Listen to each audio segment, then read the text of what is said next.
Buenos compañeras, compañeros, amigos que vinieron hoy. Muchas gracias en principio por estar acá presente en esta charla, en este encuentro internacionalista que estamos construyendo desde nuestra Organización Socialista de Trabajadores, desde Puño y Letras y desde La Revuelta, en relación a una charla que denominamos Las protestas contra el capitalismo y el genocidio en Palestina recorren el mundo. Nos parecía muy importante estar haciendo este encuentro internacionalista porque hace unos meses venimos viendo cómo hay una rebelión en las calles que recorre todo el mundo, desde Nepal hasta Marruecos, desde Paraguay hasta Japón. Tenemos lo que se denomina o se denominó algo así como la generación Z en las calles, esa juventud, pero también la clase trabajadora que sale a pelear contra los gobiernos reaccionarios de ultraderecha y que más allá de sus matices y de sus particularidades, que sin lugar a dudas cada lucha comprende y que tiene, de fondo encarnan una protesta frente a una cuestión muy de base, que es que el capitalismo, así como está, no se banca más y genera condiciones cada vez más insoportables, ante lo cual la elección de un montón de esta generación viene siendo, bueno, dar una respuesta contundente y de rebeliones muy profundas que cuestionan esto profundo en las calles. Al mismo tiempo que sucede eso, también vienen recorriendo las manifestaciones en relación a la lucha por una Palestina libre, en protesta y cuestionamiento al genocidio perpetuado por el Estado sionista de Israel. Entonces, eso con un grado de profundidad también, donde tenemos, por ejemplo, una huelga de trabajadores en Italia, donde también en estas últimas semanas se estuvo organizando una huelga estudiantil en el Estado español. Y movilizaciones en todo el mundo, con también el proceso de lo último que vimos muy importante de las flotillas que se fueron, digamos, desde muchos países de todos los continentes. En ese sentido, desde la Organización Socialista de los Trabajadores, lo que queremos hacer es un aporte a este debate y bueno, para analizar un poco esta situación es que hacemos esta charla y que presentamos a nuestros compañeros que vinieron, que también les agradecemos mucho, no sé muy bien para dónde mirar, y que bueno, nada, eso, así que bienvenidos.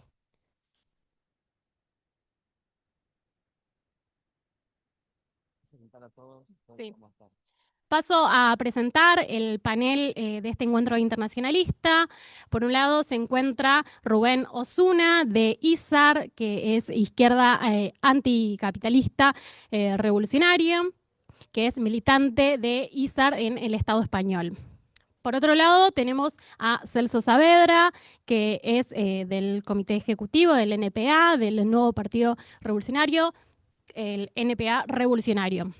Y por otro lado, acá al lado mío, a Eric El Tano Simonetti, que es profesor de filosofía y dirigente de la Organización Socialista de Trabajadores. Sin mucho más, ese es nuestro panel, estamos muy contentos, les agradecemos nuevamente y la idea es que tome la palabra en primer lugar Celso. Así que nada, eso lo escuchamos. Bueno, intento de sonido para ver solamente y averiguar acaso sale bien.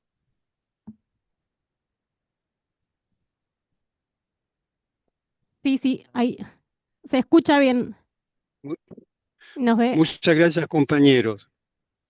En la primera parte de esta presentación no vamos a tener una charla sobre la crisis del imperialismo ni algo de geopolítico que es necesario, evidentemente. Tendremos otras oportunidades para ver estos temas. Los temas que vamos a desarrollar ahora es la militancia revolucionaria, la actividad de la juventud y la clase obrera, y tratar de encontrar una vía nueva para poder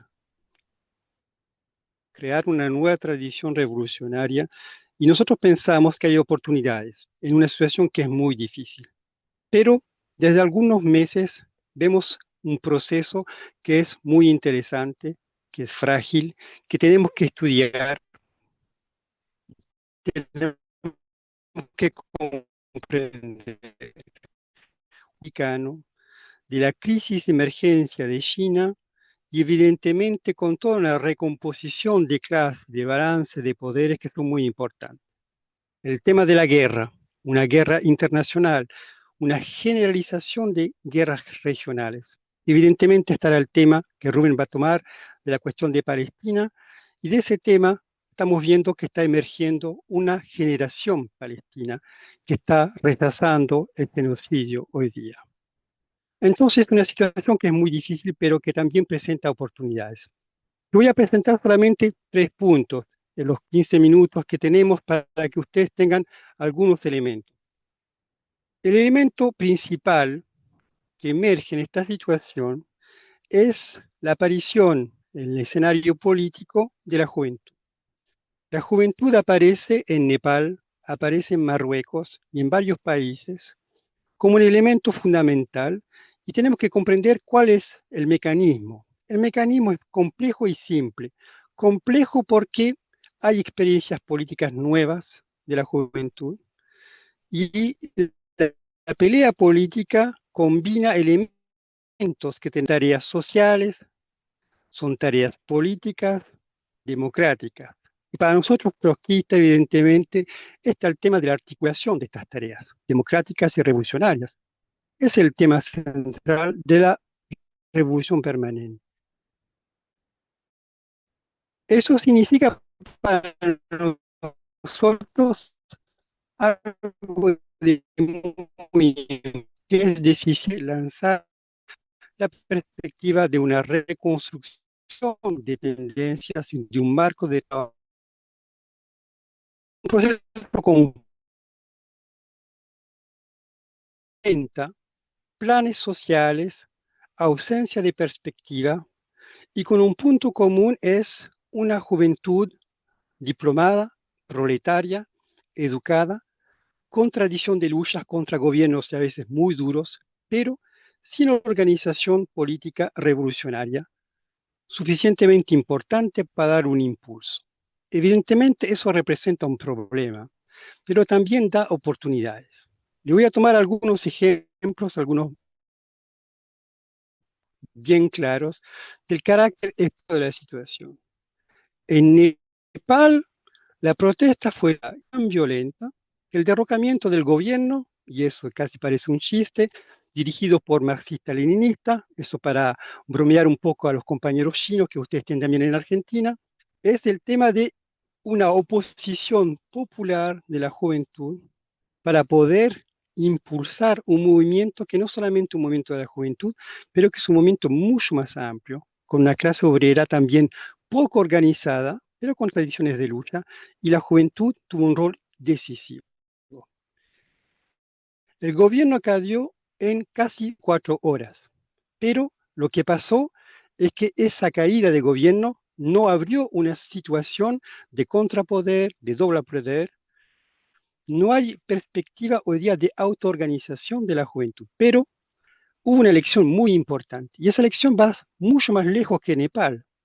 Nepal está en el norte de India y ustedes lo saben, India es un continente inmenso con 1.000 millones de habitantes y esta experiencia muy importante la están debatiendo centenares de jóvenes en India, en Nepal y más allá del continente índico que están dando una perspectiva para una confrontación directa. Podemos hacer retroceder y derrocar a gobiernos incluso sin armas, sin nada, solamente con la perspectiva de una lucha decisiva, masiva de la juventud. Apareció casi como la forma de una huelga general, pero una huelga general sin gremios, sin asambleas. Era algo de muy espontáneo. Es algo de muy, muy interesante, pero evidentemente nosotros como revolucionarios vemos los elementos positivos y vemos lo que falta, pero no lo vemos con maldad, no lo vemos solamente como problemas que no comprendemos o con la solución un poco simplona que podemos decir, ah, la situación no puede transformarse porque no hay partido revolucionario. No es de esa manera que nosotros enfocamos el problema. Nosotros vemos que el Partido Revolucionario va a nacer también de ese desarrollo de la lucha de clases y también de la unión de la militancia juvenil en las fábricas, en los campos y también con perspectivas y experiencias nuevas. Entonces, para eso abre algo de una nueva página histórica. Y ese tema es muy importante. Y la valentía de la juventud de Nepal, aunque sea un país bien pequeño, poco conocido, es algo de muy importante. Más cerca de Europa tenemos otro ejemplo que es muy ilustrativo, que se parece mucho, y que es Marruecos. Aquí no hay derrocamiento de gobierno, no hay una crisis social con una especie de huelga general. Hay un movimiento democrático con asambleas y con peleas callejeras muy importantes con un poder represivo muy duro. Centenares de detenciones, 22 muertos, no pararon el movimiento que hoy día está esperando una orientación. En esta perspectiva, nosotros tenemos tareas importantes. Aprender de las lecciones de Marruecos. La ventaja que uno tiene cuando vive en un país imperialista es que las contradicciones del mundo bajo la dominación del imperialismo vienen y entran en los países. Francia tiene una militancia, incluso revolucionaria, que viene de Marruecos y ahora es francesa y que tiene relaciones muy importantes con el país. Eso nos da relación con estos trabajadores. Incluso nuestra vocera, Telma Labib, tiene su familia que viene de Marruecos. Son relaciones muy fuertes. Lo que está pasando ahora es que se está reconstruyendo algo que no existió en las primaveras árabes. Es la emergencia de equipos de trabajo, relaciones, no solamente con las redes sociales, pero también de experiencia con sindicalistas, con trabajadores y pequeños núcleos socialistas. Algunos que vienen del marxismo-leninismo, no en la versión la más estúpida, pero algo de muy positivo, y otras que vienen también del trotskismo, de compañeros y de cuadros viejos que están en relación directa o indirecta con el mandelismo, lo que ustedes llaman el Secretariado Unificado de la Cuarta Internacional. Son pequeños grupos, pero esos grupos tienen mucha experiencia. Nosotros tratamos de tener relaciones con ellos y aprendemos mucho. Cómo ayudarlos, cómo comprender, cómo ubicarnos en esta situación. Los compañeros que están luchando hoy día en Marruecos tienen vuestra edad, son más pequeños que ustedes, pero tienen la posibilidad de tener una intervención política más allá de la política de pequeños grupos. Aparecen más como pequeños partidos, pequeños núcleos militantes con especie de audiencia más importante. Pero los temas son importantes porque también las dificultades son importantes. La represión, evidentemente, es el tema más difícil. Una policía política del reinado de Marruecos, que es muy fuerte y que nunca se molestó en torturar y asesinar a oponentes militares. Incluso con temas coloniales, como la cuestión del Sahara Occidental, que hoy día está ocupado por Marruecos, y que es un tema muy, muy caliente en la izquierda, y que el problema es el nacionalismo, que realiza una unidad artificial entre la clase obrera, la juventud y también la burguesía de Marruecos. Hay que romper ese marco, es una tarea muy importante. Y hoy día nosotros lo vimos en París y también en Marruecos, una parte de la juventud está rechazando al rey. Y rechazar al rey en Marruecos no es un detalle, es un desafío público totalmente frontal con el poder político. Esa juventud trata de mezclar las tareas democráticas de un país que no puede tener porvenir con el capitalismo. Todo comenzó con un detalle de solamente algo que no tenía nada que ver con la situación muy política. Era un tema de estadios de fútbol que se construyeron y que todos los presupuestos pasaron para preparar esa copa de fútbol ridícula. Y a nosotros nos gusta, claro, el fútbol, pero el problema es que la gente moría para construir esos estadios. Y la gente moría, y moría en los hospitales. Lo que pasó en una ciudad importante, que es turística, que tiene mucha plata y porvenir, que se llama Agadir, esa ciudad ocurrió algo muy terrible en 2 días. Murieron 8 mujeres embarazadas porque no habían suficientemente presupuesto en el hospital para poder atender.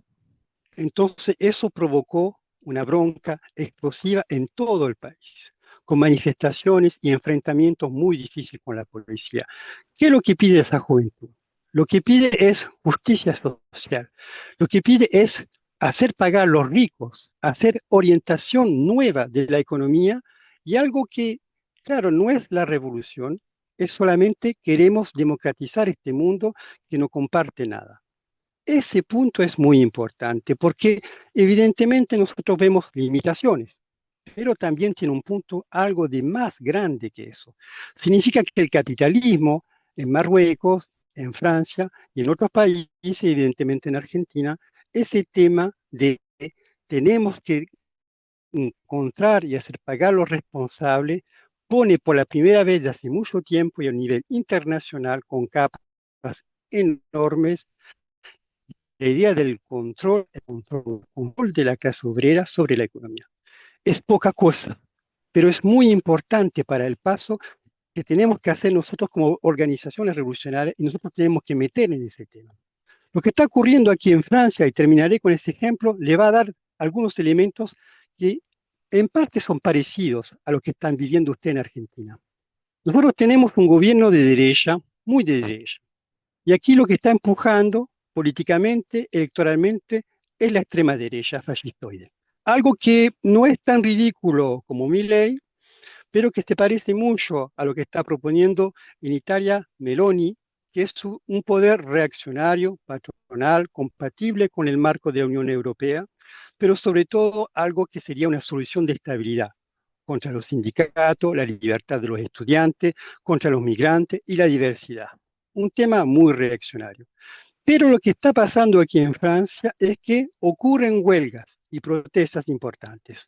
Tuvimos 1 millón de participantes en acciones sindicales en el mes de septiembre, lo que no es común en Francia, aunque tenga una historia política social muy abierta y rica.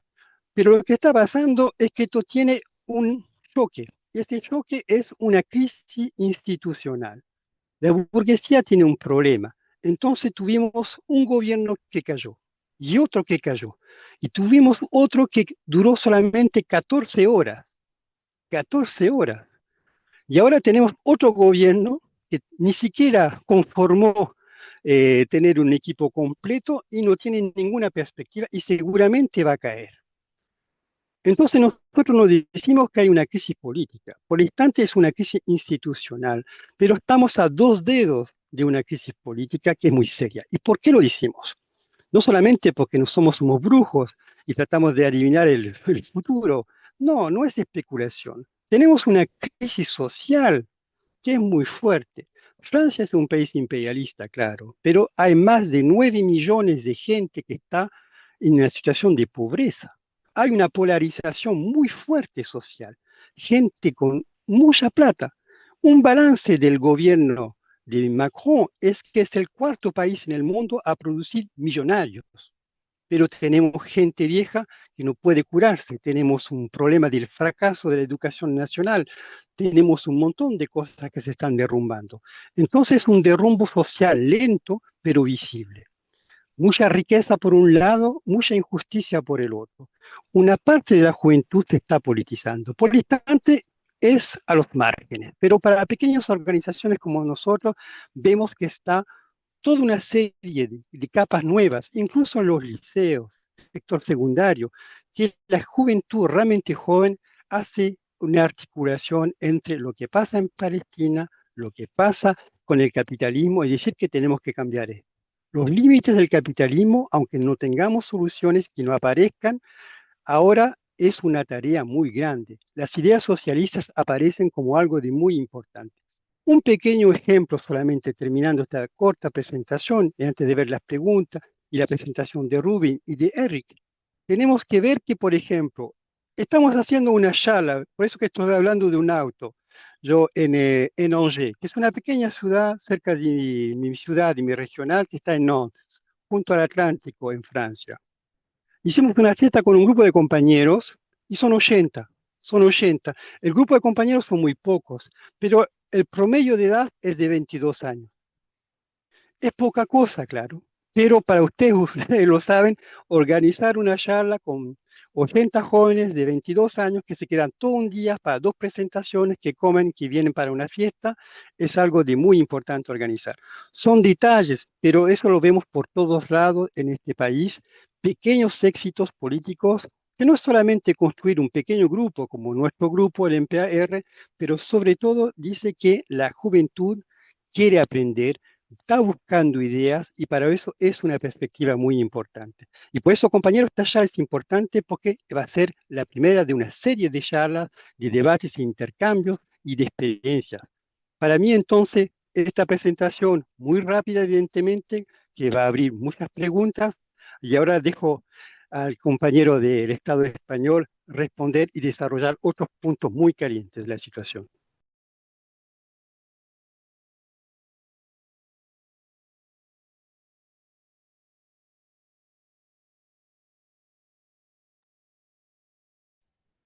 Bueno, Bien, ahí. ¿se escucha? Bien. Sí.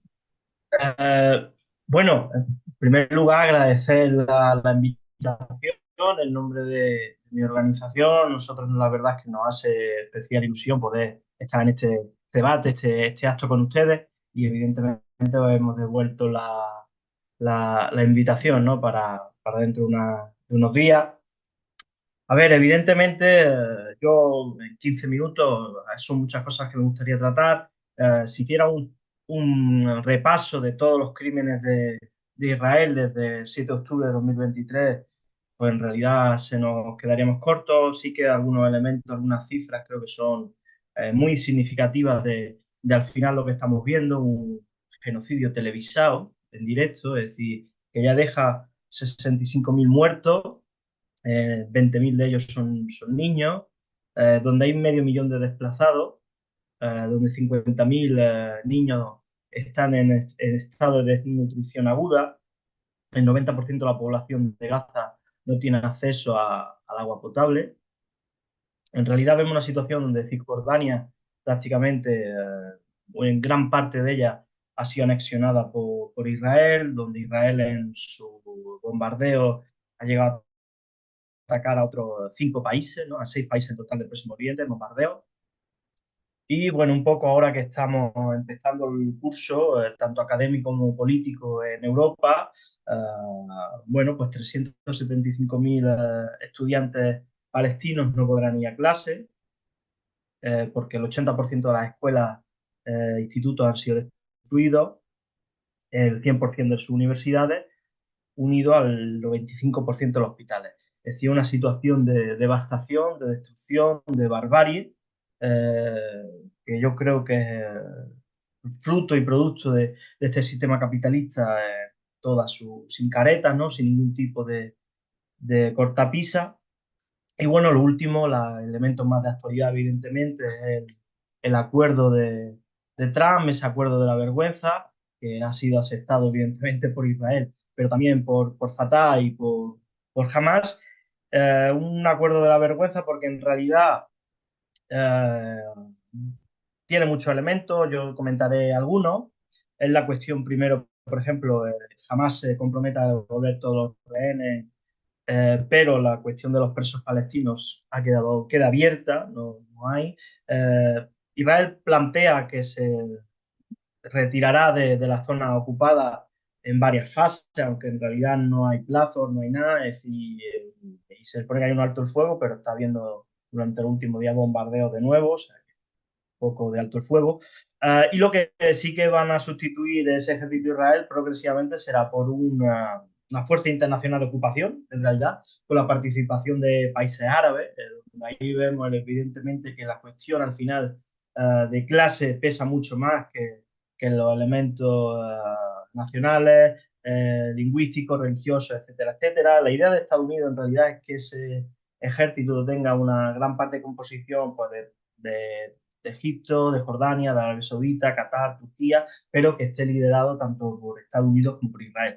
Eso mantiene en verdad en la práctica el dominio de Israel sobre la zona de la franja y que además se ocuparía de desarmar a todas las organizaciones palestinas y harían un gobierno de transición con un consejo de paz, muy entre comillas, presidido por Trump y donde estaría Tony Blair, esa es la idea inicial, que en verdad es un ex ministro del Reino Unido y que fue uno de los principales valedores y responsables de la guerra criminal de Irak, ¿no? De la invasión de Irak. En verdad, todo este proceso, este proyecto, lo que tiene como objetivo es convertir a Gaza en realidad en un protectorado colonial. Podríamos, de ese que hemos leído en los libros de historia del siglo XIX, principios del año 20, del siglo XX. En realidad también supone enterrar el derecho a la autodeterminación y cualquier aspiración de un Estado palestino. Y hay un elemento que no se dice tanto, pero que está ahí, que supone abrir un nuevo mercado en realidad, ¿no? Todo eso de la Riviera y todos esos elementos significa abrir un nuevo mercado y sobre todo, imaginar la situación, tener una mano de obra, que serían los palestinos supervivientes del genocidio, muy barata. ¿Por qué? Porque está totalmente indefensa, porque viene de sufrir un genocidio y totalmente desmoralizada, sin organizaciones, etcétera, etcétera. Ese es el acuerdo, eso es lo que están celebrando los gobiernos, los mismos gobiernos que están al servicio de los capitalistas y que han sido cómplices cuando no han apoyado directamente todo el tema del genocidio desde el inicio, desde el 7 de octubre. Pero no solo estoy hablando de Meloni, ¿no? Que se ha nombrado, Milei, Macron, Merz, ¿no? En Alemania, porque pareciera, ¿no? Cuando escuchamos un poco, vemos los conflictos que parece que hay entre el Estado español, ¿no? Donde gobierna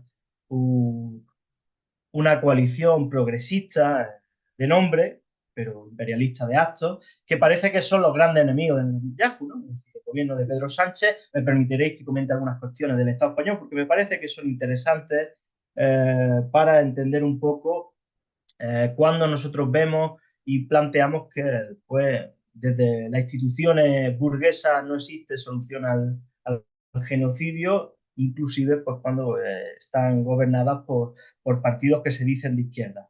Porque en realidad, cuando surgen los primeros bombardeos, la respuesta de Pedro Sánchez es que Israel tenía derecho, y que era un derecho legítimo a defenderse, ¿no?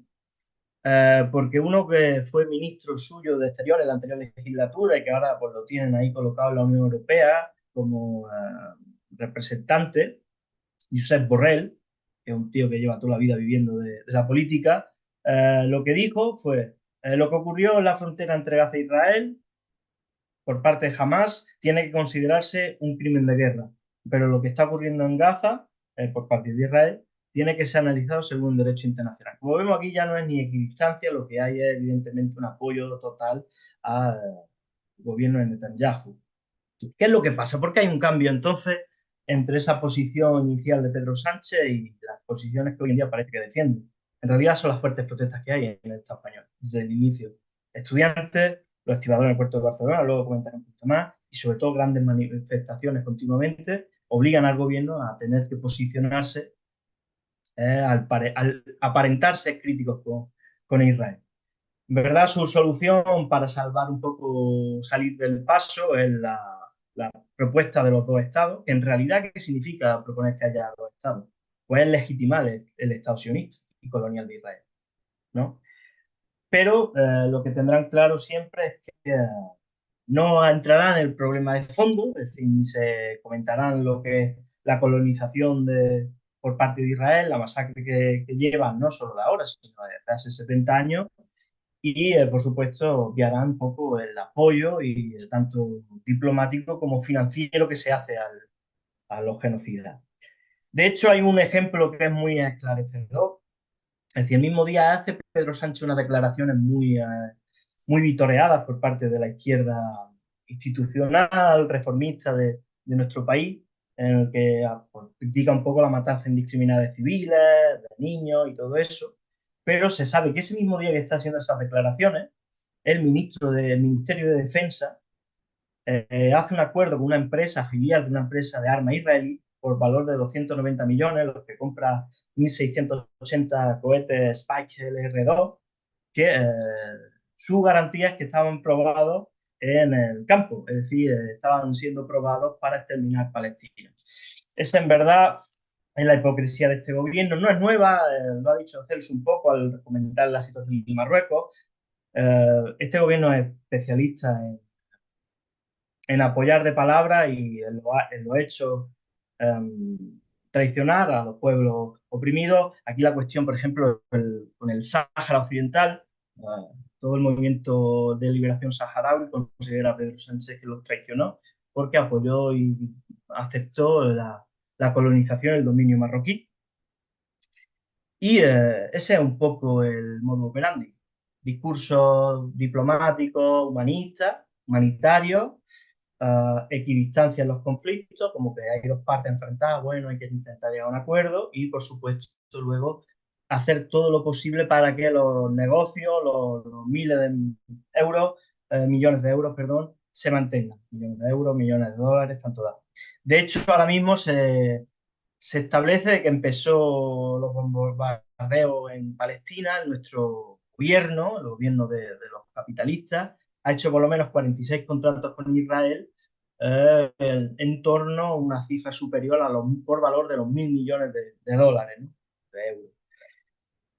Por eso no nos extraña que Pedro Sánchez se vaya a Egipto, que celebrara por Twitter, de hecho, el acuerdo de Trump, la propuesta de Trump, y cada vez, mientras aconsejaba a los miembros españoles de la flotilla que abortaran la misión porque el buque militar Furor, que en teoría la fragata esta que iba protegiendo un poco, no iba a pasar de las 150 millas, aceptando un poco pues, la zona de exclusión que había impuesto Netanyahu. Y esto, que es propio del Partido Socialista, es ampliable a su socio de gobierno, Sumar, que es una coalición donde está el Partido Comunista de España. De hecho, reconoce el Estado palestino, pero reconoce el Estado palestino de la frontera de 1967, cuando Israel ya había ocupado el 78% del territorio. Bueno, pues ya te está diciendo un poco, evidentemente, que también abogan por la vía de los dos estados. Es verdad que Podemos, ¿no? Que es el partido que parece mucho más virulento, y es verdad que defiende la cuestión de romper relaciones con Israel, de que no se vendan armas, etcétera, etcétera, pero cuando estuvieron en el gobierno hace una legislatura, pues la cuestión de Palestina y todo este programa internacionalista, podríamos decir solidario, no estuvo en el acuerdo de gobierno. Y ahí seguía habiendo una colonización del pueblo palestino y evidentemente un expolio y una limpieza étnica. En realidad, ¿qué es lo que nos permite ver el ejemplo del Estado español? Lo primero es que no hay que confiar en la vía institucional para resolver ninguna cuestión, evidentemente ninguna cuestión de derechos sociales, pero tampoco ninguna cuestión al final de genocidio, de guerra, etcétera, etcétera. Porque además, si algo queda también claro es que la política del mal menor no funciona en ningún elemento, tampoco funciona a nivel de política internacional, y hay un ejemplo también muy claro, que es la primera enseñanza que me gustaría plantear en esta charla, que es la cuestión de que ninguna institución burguesa sirve para detener un genocidio. La ONU ha condenado últimamente a Netanyahu como genocidio, entonces, etcétera. Pero hace poco Netanyahu estuvo en la ONU diciendo que iban a continuar con el genocidio, y se fue a su casa. Y de hecho, algunas instalaciones de la ONU han sido bombardeadas tanto en el Líbano como en Gaza. Si esto es la primera enseñanza, la realidad es que hay una vía para acabar con el genocidio. Pues parece que es evidente que sí existe. Y esa vía es la movilización, tanto de la clase trabajadora como de la juventud. De hecho, tenemos ejemplos desde el minuto cero de la invasión de Israel. Es decir, pasan 10 días de los bombardeos, los sindicatos palestinos llaman al conjunto de trabajadores a nivel internacional que se movilicen para hacer una solidaridad, para evitar el envío de armas a Israel. Y ahí tenemos el sindicato belga del aeródromo de Lieja, los estibadores de Barcelona, estibadores que dicen que no van a permitir ninguna actividad en barcos que lleven transporte mercancía militar y bélica, ni para Israel, ni para armar al gobierno de Zelensky. Y luego eso fue seguido por decenas de países, de sindicatos. De hecho, se interrumpen varias fábricas y envíos de armas en 6 países, donde hay potentes manifestaciones y una represión muy potente por parte de los gobiernos. De hecho, es cuando en Francia y Alemania se proscriben primero las banderas palestinas, las cuchillas, y luego, evidentemente, pues ya directamente las manifestaciones. Pero en realidad tenemos bloqueos en fábricas y puertos en Canadá, Estados Unidos, Italia, Reino Unido, el Estado español y Australia. Es decir, poniendo en relieve el poder del internacionalismo de clase frente a la incapacidad de las instituciones burguesas y de la propia burguesía. Pero también tenemos elementos a nivel juvenil importantes. Y ahí la acampada que se inicia en Estados Unidos es una chispa que prende y tenemos 325 universidades alrededor del mundo donde se hacen acampadas, donde se hacen manifestaciones, huelgas estudiantiles. De hecho, en el Estado español, nuestros camaradas de IZAR participan en Granada y hacen una acampada peleando, entre otras cuestiones, porque la Universidad de Granada rompa relaciones académicas con la Universidad de Israel. Tras meses de movilizaciones, de lucha, también de represión, donde tuvimos multas a compañeras y compañeras por más de $1.000, finalmente se consigue esa victoria, una victoria que es pequeña en realidad, no cambia gran cosa, pero que nosotros pusimos en valor no por los resultados, sino por el procedimiento de hacerlo. Es decir, demostrábamos la capacidad que hay de transformar nuestra realidad cuando nos organizamos y que en realidad es la clase trabajadora y la juventud la que cuando se autoorganiza y se pone en movimiento con sus herramientas, las huelgas, las movilizaciones, manifestaciones, la lucha en general, sí tiene capacidad de transformar esta sociedad y además de dar solución a las miserias que engendra el capitalismo. Y eso que además tenían que hacer frente, por ejemplo, a las posiciones stalinistas, también a nivel estudiantil, que defendían, por ejemplo, los dos estados y, por supuesto, la represión que ya he dicho por parte de este gobierno tan progresista. A día de hoy hay un repunte de movilizaciones a nivel internacional, a raíz un poco, evidentemente, la intercepción del acto de piratería por parte de Israel contra la flotilla Global Summon, que se dirigía a Gaza con ayuda humanitaria. De hecho, en Italia, ya lo habéis comentado, previamente los trabajadores de la juventud se habían declarado en huelga para apoyar a la flotilla cuando partió y también pues, para exigir un alto el fuego. Sin embargo, en estos momentos hay una rivalidad fuerte entre los sindicatos alternativos de base más pequeños y las grandes centrales sindicales italianas, donde, por un lado, los sindicatos alternativos convocan una huelga para el día 22 y la CEGIL, que bueno, sería el sindicato mayoritario italiano, lo hace para el día 19. Y aquí es la clase trabajadora italiana la que demuestra que está mucho más avanzada políticamente que sus propias direcciones sindicales, cuando el día 19 decenas de miles de trabajadores, no solo de la sindicato mayoritario, sino también de los sindicatos alternativos, marchan por las calles. Esa huelga del 19 no puede hacerse en sectores y servicios esenciales, pero evidentemente pues eso también se salta de alguna manera, tiene un éxito espectacular, y luego la huelga del 22, que era de los sindicatos de base alternativos, es apoyada también por la gente que está sindical en los sindicatos mayoritarios.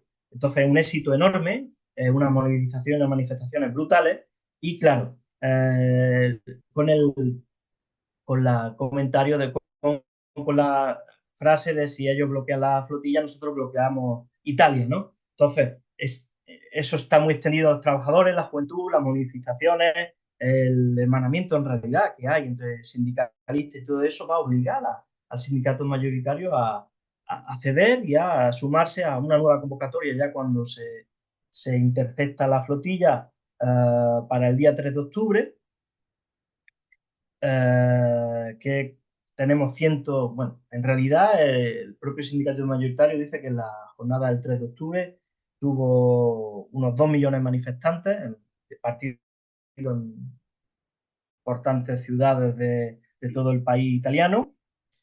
Se enfrentan con la policía y hubo bloqueo en puertos, aeropuertos, estaciones, carreteras de las grandes ciudades. Se consiguen detener, de hecho, envíos de armas que estaban destinadas a Israel. Ahí los estibadores de Génova, que evidentemente han sido un poco todo el núcleo de este proceso, ¿no? Elemento tanto simbólico como efectivo de esas luchas, decían bloqueémoslo todo, que en realidad es una consigna que si lo pensamos es muy potente, porque va más allá de la cuestión de su propio sector, de su propia faena, ¿no? El bloqueémoslo todo significa bloquear la sociedad, ¿no? Y eso es un elemento muy avanzado que permite ganar confianza a muchos más sectores que están políticamente por detrás. Una huelga muy, un seguimiento muy amplio, no solo sobre todo en el sector público, sanitario, educación, pero también en el sector privado, como el tema de la industria metalúrgica y, por ejemplo, a nivel de transporte muy potente. Es decir, en Milán, grandes ciudades italianas, dos de las líneas de metro estaban cerradas y en todas partes de Italia pues había retraso de trenes o directamente se cancelaba. Ya finalmente, el 4 de octubre, hay una gran manifestación en Roma donde la población demuestra su solidaridad con el pueblo palestino, perdón, y exigen el fin del genocidio.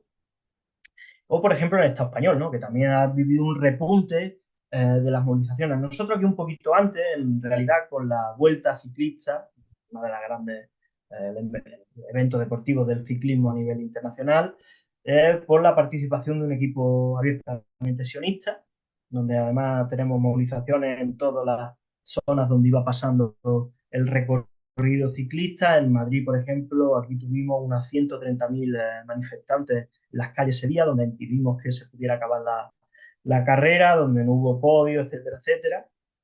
Y luego tenemos también una huelga estudiantil el día 2 de octubre y una jornada de manifestación a nivel estatal descentralizada el 4 de octubre. Y finalmente tenemos para la semana que viene, el 15 de octubre, una convocatoria de huelga general por el sindicato anarcosindicalista CGT. Sobre a nivel estudiantil, ahí un poco la orientación que nosotros estamos defendiendo, que defendimos el día 2 y que evidentemente defenderemos el día 15 de octubre, que también nuestros estudiantes están convocando a huelga. Primero, la cuestión de que es un trabajo unitario. En realidad, en el Estado español hay muchos sindicatos que están estudiantiles, que están dirigidos por diferentes corrientes políticas, tanto trotskistas como estalinistas, algunas con peso de organizaciones eurocomunistas, etcétera, etcétera, o independentistas en Cataluña, Euskadi. Y nosotros siempre abogamos por un trabajo unitario, por una política unitaria y un trabajo donde sumemos fuerzas. La lucha a nivel estudiantil fue muy potente en las principales ciudades, aunando elementos propios, como por ejemplo romper relaciones académicas en todos los diferentes sitios, aparte de Granada, pero también elementos de llamar a nuestro gobierno a que rompa relaciones, que deje de comerciar con armas con Israel, que de verdad haya una ruptura diplomática y una condena en firme del genocidio. Y bueno, todo esto mientras tenemos una discusión potente porque hay convocatorias donde en realidad por ser sectarios, organizaciones y corrientes políticas no se apoyan en todas las jornadas de lucha estudiantil. Entonces esto al final dificulta ese trabajo y por supuesto también el extender todas estas movilizaciones. Pero bueno, para el 15 de octubre quiero plantear algunos debates que estén encima de la mesa.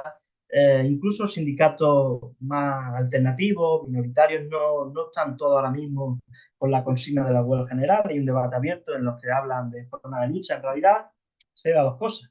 Por un lado, porque hay una incapacidad para plantear los centros de trabajo esa cuestión más allá de elementos laborales. O por otro lado, porque esto es un proceso que está pasando. Muchas direcciones sindicales del Estado español, de las alternativas, que aquí se autodenominan combativas, también están subordinadas un poco al gobierno. Una subordinación que es total en el caso de nuestros sindicatos mayoritarios, Comisiones Obreras y UGT, que evidentemente si no movilizan por elementos laborales, pues no lo van a hacer por la política internacional de este gobierno. Y bueno, pues este es un poco el elemento que está. El 15 de octubre, pues podremos dar más datos, lo haremos análisis para que lo pasaremos para que lo podáis leer. Y bueno, ahora una última cuestión. Evidentemente se empieza a comparar mucho entre los círculos políticos la cuestión de Palestina con el ejemplo de Vietnam, ¿no? Además, ahora que se han cumplido 50 años de la liberación de Vietnam, después de una guerra de 30 años contra Estados Unidos, Francia, Japón, etcétera, etcétera. Hay para mí una enseñanza muy importante y me parece que pues, un buen elemento de debate ahora en el turno abierto, que es la cuestión nacional. Es decir, lo que pasa y la gran enseñanza de Vietnam es que la revolución nacional, o es revolución social también, no puede triunfar. Es decir, porque la lucha de los vietnamitas no solo era contra la intervención extranjera de Estados Unidos, sino también que fue una lucha contra los terratenientes y burgueses vietnamitas. porque allí el imperialismo también atacó con todo el horror, con toda la violencia, con armas, bombardeos, ardiendo con Nepal, con una brutalidad asquerosa, también fue además eh, grabada por primera vez, pero perdió. Y lo hizo porque perdió en el terreno político, sobre todo. Porque el sistema que ellos defendían no tenía los apoyos sociales. ¿Por qué? Porque por un lado estaba la política de la revolución que hablaba del reparto de la tierra, de acabar con los capitalistas, con la dominación de los terratenientes, por otro lado estaba el mantener toda esa dominación. En Palestina en realidad no tenemos ese elemento. ¿Por qué? Porque las direcciones que están llevando el proceso de la resistencia palestina y el movimiento de liberación nacional palestino, bueno, Fatah evidentemente, pero también jamás, no son organizaciones revolucionarias, no son organizaciones obreras.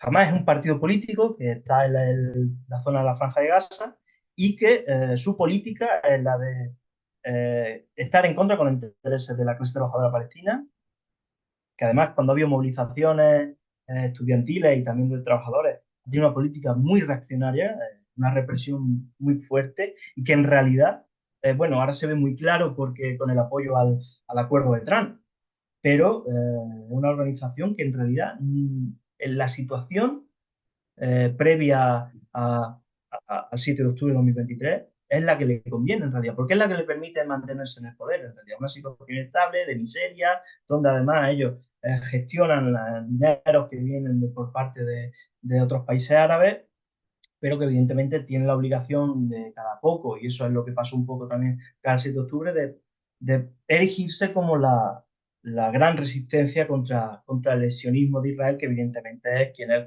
el causante de toda la opresión y de todas las miserias que hay en Palestina. Eso por supuesto, porque al final criticar a Hamas no significa igualarlo a Israel o que nosotros digamos que son culpables, etcétera, etcétera. Pero es un elemento interesante a la hora de poder debatir, porque en realidad, ¿cuál es la potencialidad, y con esto ya termino, de la cuestión del movimiento palestino? No es solo la creación del Estado palestino, no es solo el aprobar un derecho democrático que tiene el pueblo palestino, que es la autodeterminación, sino que el hablar del Estado palestino tiene una pregunta que es: ¿qué Estado de Palestina? ¿Qué Estado palestino construimos? Y ahí es donde debemos meter los elementos sociales. Porque además, defender un programa a favor de la clase trabajadora, de su interés y de la juventud es lo único que puede ligar en verdad que haya una, un efecto de rebote en la clase trabajadora de Israel contra su gobierno. ¿Por qué? Porque vea que los elementos sociales son los que los unen, ¿no? En realidad no habrá solución en Palestina sino un Estado socialista bajo el control de los trabajadores y las trabajadoras, sean ellos los que tengan la riqueza y los medios de producción, y que evidentemente no habrá un Estado palestino si no es por mediante la fuerza de los propios clases trabajadoras palestinas con el apoyo de la clase trabajadora a nivel internacional. Ese es el único elemento que puede de verdad cambiar esta situación. Por eso es tan importante enfrentarnos a nuestros gobiernos. Por eso es tan importante seguir llevando la bandera internacionalista frente a los acuerdos estos de la vergüenza y del colonialismo, porque en realidad si esto se consigue, se extiende y se va construyendo, no habrá armas, no habrá rivalidad internacional, no habrá conflicto imperialista que lo pueda sostener. Ese es un poco la tercer elemento que os quería plantear en esta introducción.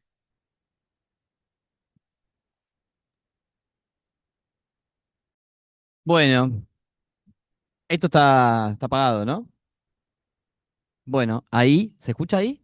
Bueno, eh, muchas gracias Celso y Rubén por las intervenciones. Les agradecemos mucho que estén acá participando de este encuentro internacional.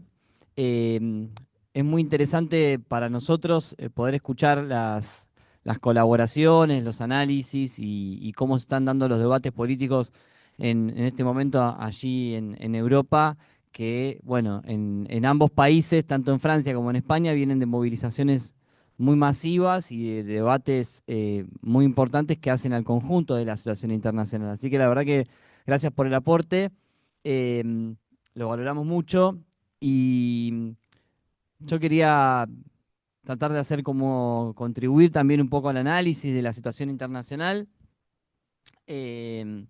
nosotros venimos, desde que empezó esta nueva fase del genocidio en Palestina, en la Franja de Gaza en particular, el 7 de octubre del 2023, la situación internacional comenzó hacia un giro mucho más reaccionario, ¿no? O sea, no es lo mismo que en el mundo un enclave colonial de la principal fuerza económica y política del mundo, Estados Unidos, esté realizando un genocidio a cielo abierto sobre un pueblo oprimido hace casi 80 años, que no lo esté haciendo. Es decir, el elemento de esta fase del genocidio sobre la población de Gaza en los últimos 2 años le dio un carácter más reaccionario a la situación internacional que la que tenía antes. Entonces, lo que estuvimos viendo en las últimas semanas, en los últimos meses, pero en particular en las últimas semanas, en varios países del mundo, pero centralmente en Europa, de que se desarrollen estas manifestaciones tan grandes como la que está viendo ahora en el Reino Unido, que las cifras que hablan de 500.000 personas en el Reino Unido en las calles esta tarde, superando en gran medida la manifestación reaccionaria que hubo hace un par de semanas atrás en contra de la inmigración. Que se hayan dado estas manifestaciones son un cambio de la coyuntura internacional de los últimos 2 años. Es decir, veníamos de una coyuntura bastante reaccionaria y los eventos de la lucha de clases en contra del genocidio en Palestina son un corte. Por más que coincidimos con esto que decía Rubén, de que los acuerdos de paz, entre comillas, de Trump y Netanyahu y Hamas, hay que denunciarlos porque claramente tratan de alguna manera, legalizar una especie de colonia, de protectorado en Palestina, que se efectivice, que se logre concretamente que se pare la matanza y que puedan regresar, aunque esté todo destruido Gaza, que puedan regresar del sur de Gaza contingentes, como ya aparentemente han regresado entre ayer y hoy 200.000 palestinos, es un producto de la lucha que se ha desarrollado en gran parte de Europa y del mundo en las últimas semanas. Entonces, efectivamente, nosotros, junto al pueblo palestino, que sienten como un alivio poder regresar y que igual se escucha que han seguido algunos bombardeos, pero eso lo entendemos como un subproducto de la lucha internacional y acompañamos ese alivio y festejo que ha recorrido las calles de Gaza en los últimos 3 o 4 días.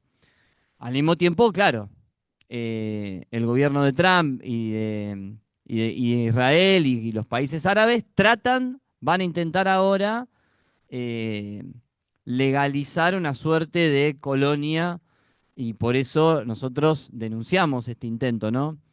Pero nos parece ilustrativo todo este proceso de movilización porque muestran algo que nosotros venimos analizando en los últimos años, pero particularmente en los últimos 2 años, que es que estas respuestas que estamos viendo de movilización en apoyo al pueblo palestino no están separadas de lo que Ayelén decía al principio y que Celso relataba de estas movilizaciones que vemos en el mundo, de Marruecos, en Nepal, que son movilizaciones masivas muy fuertes de la juventud que salen a responder contra toda la agresividad brutal que está descargando el capitalismo sobre las poblaciones del mundo, una agresividad que ha crecido en los últimos años, que tiene que ver con la barbarie del genocidio como máxima expresión de esta agresividad del capitalismo, pero que también es la agresividad que se ve en la guerra en Ucrania y Rusia, la agresividad que vemos en el mundo con las catástrofes climáticas producto de que el capitalismo cada vez más se transforma en una maquinaria de destrucción de las condiciones de vida del planeta. Es la agresividad que vemos cuando en Marruecos construyen estadios de fútbol y desfinancian la educación pública y provocan estas muertes que contaba hoy Celso. Es la agresividad de Trump en Estados Unidos y la de Milei acá, que descarga un brutal ajuste sobre la población trabajadora y sobre los jóvenes. Es decir, frente a toda esa agresividad y esa crueldad que el capitalismo ultra cebado viene provocando en la población del mundo, que vemos a toda esta nueva generación ultra joven, muy, muy joven, que en países muy diversos está saliendo a la calle, como en los últimos días en Perú, que logró que caiga el gobierno y ahora pongan un nuevo gobierno que es una pura continuidad en la noche de ayer, eh, pero que reflejan esta creciente tendencia que hay en el mundo que no veíamos hace algunos años ya. La última vez que vimos una respuesta simultánea en muchos países del mundo de los jóvenes, de los trabajadores en salir a la calle fue en el 2019 antes de la pandemia. Bueno, el mundo después de la pandemia hasta acá es mucho peor, en todos los planos. Hay más guerras, hay más ataques, hay más ajustes, hay aumento del militarismo en Europa, hay aumento de los recortes en Europa, hay gobiernos cada vez más autoritarios que restringen las libertades democráticas y la libertad de expresión. Entonces, claro, la juventud, los trabajadores no se quedan en sus casas viendo cómo esto pasa, sino que salen a la calle. Entonces, eso es un contrapunto para nosotros fundamental, ultra progresivo de la situación internacional y que viene como a cortarla el clima totalmente reaccionario y a oponerle un clima de resistencia, ¿no? Es interesante porque este clima de malestar social también lo intenta capitalizar la derecha. Por eso tenemos varios gobiernos de derecha en el mundo, de extrema derecha, que ese malestar lo tratan de capitalizar. En Europa lo hemos visto en las movilizaciones estas reaccionarias en el Reino Unido. Bueno, pero también ese malestar puede ser capitalizado eh, por la izquierda revolucionaria, por el socialismo revolucionario, eh, a través de impulsar la lucha, a través de impulsar la movilización. Es decir, no solamente el escenario internacional está abierto para que lo capitalicen los demagogos de la extrema derecha, eh, que tienen una ventaja en el mundo actual, que el socialismo, las alternativas de izquierda, hoy no son una referencia para los amplios sectores de las masas trabajadoras en el mundo, como sí fue durante una parte importante del siglo XX. Pero tiene una desventaja la extrema derecha, que es que tiene que gobernar y defender un sistema como el capitalismo que está cada vez más cuestionado. Por eso, por ejemplo, vemos en las manifestaciones en Francia carteles que dicen impuestos a los ricos. Es decir, que empieza a percibirse con cada vez más conciencia que el problema de la sociedad son los capitalistas, son los ricos, son los multimillonarios, como los Elon Musk, es un elemento progresivo de la conciencia que está avanzando. Es decir, el cuestionamiento a esa riqueza y la comprensión de que esa riqueza acumulada en una pequeña minoría de la humanidad es responsable de la enorme desigualdad y de que hay una enorme pobreza desparramada entre la clase trabajadora, es el elemento progresivo sobre el cual la izquierda revolucionaria tiene que apoyarse para generar una mayor conciencia de clase. Nosotros, por ejemplo, teniendo esta caracterización, hicimos una campaña electoral acá desde la OST en La Plata, en Ensenada, planteando la necesidad de afectar las ganancias de los capitalistas, de los empresarios, de los más ricos de la sociedad, como para señalar que acá hay un problema, evidentemente, de clase, hay un problema de sistema, y que esa plata tiene que ir para beneficiar, para aumentar las jubilaciones, para aumentar los salarios, para salud, para educación, ¿no? Entonces decíamos, bueno, era un puente para tender hacia una mayor conciencia de clase. ¿De dónde están los responsables económicos? Atrás de los gobiernos capitalistas que nos gobiernan, está esta clase capitalista que se lleva toda la riqueza. Bueno, esa conciencia no estaba hace 10, 20 años atrás. Bueno, eso fue madurando en muchos sectores del mundo. No es que todavía ya hay una conciencia anticapitalista, desarrollada, profunda, pero eso está madurando. Y el principal responsable de que madure esa conciencia hoy es el capitalismo, con la brutalidad que engendra en la sociedad. Si el capitalismo hoy y su brutalidad es como el principal responsable, es como que su accionar y sus efectos son un alegato contra sí mismo. Ahora bien, la posibilidad, o sea, es como que la brutalidad del capitalismo engendra mayor necesidad de otro sistema social. Pero todavía lo que no vemos es que aparezca en la conciencia la posibilidad de un sistema alternativo. Bueno, y ahí está la tarea de la militancia, de construir partidos socialistas revolucionarios, de empezar a hablar de socialismo como lo habla Milei, pero para atacarlo, Trump para atacarlo, bueno, nosotros para defenderlo. Ahora bien, lo que nosotros tenemos muy claro es que lo que va a reconstruir la perspectiva del socialismo es que vuelva a aparecer la clase obrera como actor político de la sociedad.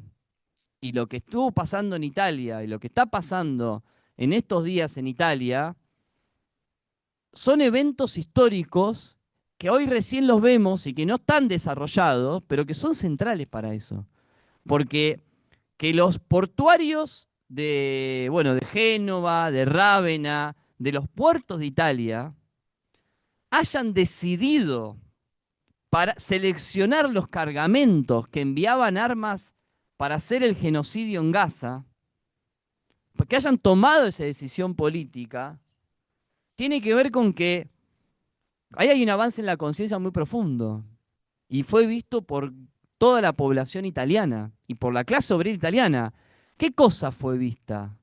Que a los únicos interesados de la sociedad italiana de parar el genocidio eran los trabajadores. Es decir, los que verdaderamente resolvieron tomar cartas en el asunto era la clase obrera. Y la clase obrera no se metía solo a pelear por su salario, no. Se metía a intervenir políticamente por la causa de un pueblo oprimido por todos los países imperialistas. Bueno, esas son cosas que nosotros en el mundo no vemos todos los días. De hecho, en Italia o en otros países estas cosas no se han visto en muchísimas décadas. Entonces, cuando la clase trabajadora empieza a hacer estas cosas, es cuando empieza a despertar en la conciencia del conjunto de los explotados y oprimidos no solamente la necesidad de cambiar la sociedad, sino empieza a postularse como un actor, como una clase social que puede gobernar la sociedad de una manera distinta, radicalmente distinta. Entonces, estos ejemplos de intervención política de la clase trabajadora son los que nosotros tenemos que replicar en todo el mundo. Bueno, que en España ahora vayan a huelga general, que ahí Rubén contaba las dificultades para que eso realmente se pueda desarrollar, son los elementos más progresivos de la situación política internacional. Bueno, Italia tiene una larga tradición de internacionalismo, por más que no hemos visto grandes eventos de la lucha de clase radicalizado en Italia en los últimos años, ahí hay una recuperación de una tradición histórica, ¿no? Y entonces es una cosa muy cualitativa, aunque todavía no explosiva, o sea, porque uno compara Marruecos, Bangladesh, Nepal, Kenia el año pasado, es muy radicalizado, muy masivo, muy explosivo, pero la clase obrera italiana paralizando el país, tomando la consigna de Francia de bloqueemos todo, son cosas cualitativas, son eventos que quedan marcados y que plantean una perspectiva política de que empiece a intervenir la clase trabajadora de una manera distinta como lo hizo en los últimos años. En Italia se habla de que, este tipo de acciones de clase trabajadora interviniendo, con movilizaciones de 2 millones de personas como el viernes pasado, no se veían hace 50 años. Bueno, son ejemplos para tomar, para estudiar, para seguir, para transmitir, para contagiar a las clases trabajadoras del resto del mundo, ¿no? Entonces, lo que vemos es que no solamente está creciendo la necesidad material de otro sistema social, sino que empieza todavía de una manera muy embrionaria. No vamos acá a extrapolar, porque todavía no vemos acá en esto un ascenso revolucionario de la clase obrera, pero así empiezan esas cosas a gestarse históricamente, cuando empieza a intervenir políticamente, no solo sindicalmente. Entonces empezamos a ver la posibilidad de que la agitación contra el capitalismo, por el socialismo, y que el socialismo es la clase obrera en el poder, luchando por construir partidos socialistas revolucionarios en todo el mundo, como acá hacen los compañeros de ISAR, el NPA Revolucionario y otras organizaciones en distintas partes del mundo, se vuelve una tarea esencial de esta etapa, porque la clase obrera puede intervenir, se va a desarrollar su conciencia, va a empezar a cuestionar con mayor grado el capitalismo, pero lo que la propia lucha de clases no da por sí misma es la acción consciente y militante de la construcción política. Es decir, de que la militancia cotidiana, el debatir en los lugares de laburo, en las universidades, en el movimiento de mujeres por un feminismo socialista. Es decir, todo eso no es automático.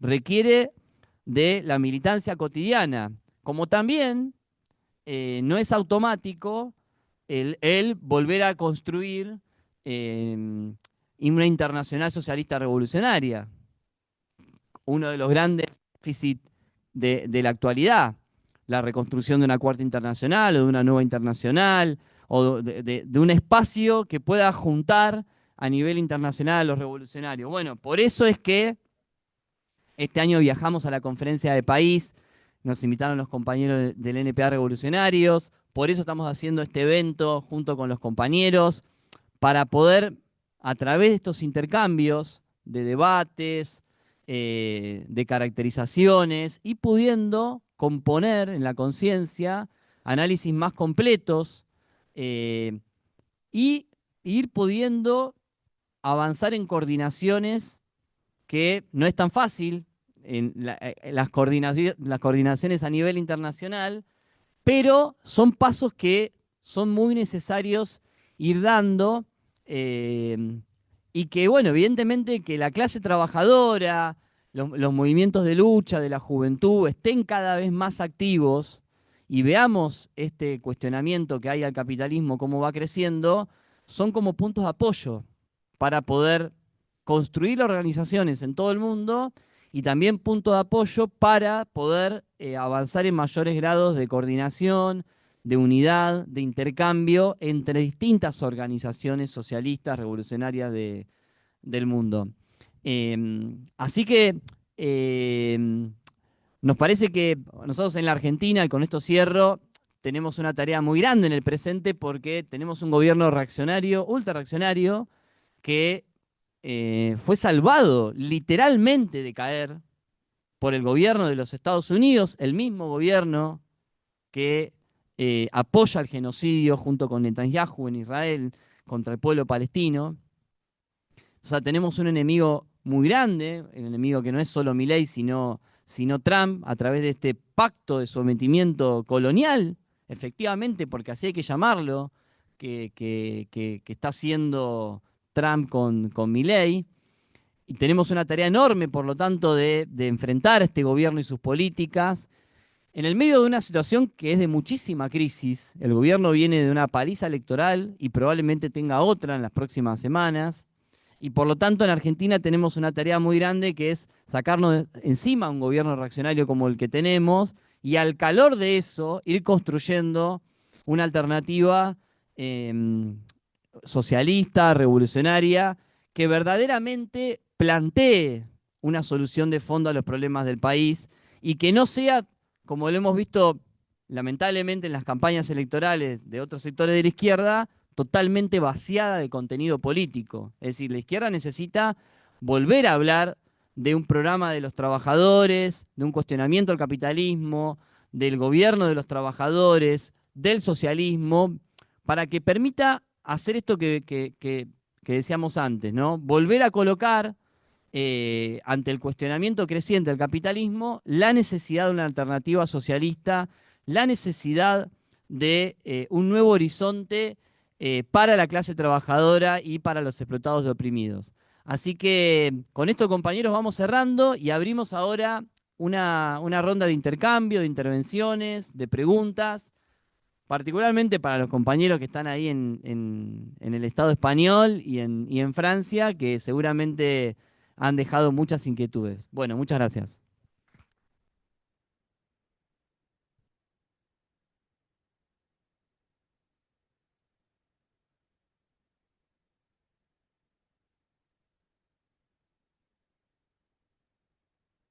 Bueno, piensen. Hay preguntas, se van anotando. La idea también hablo mientras se van anotando y van pensando qué preguntar o algunos comentarios que pasen acá adelante, que agarren el micrófono. Así también los compañeros ahí eh, de ISAR y el NPR Revolucionario los pueden ver y los pueden escuchar.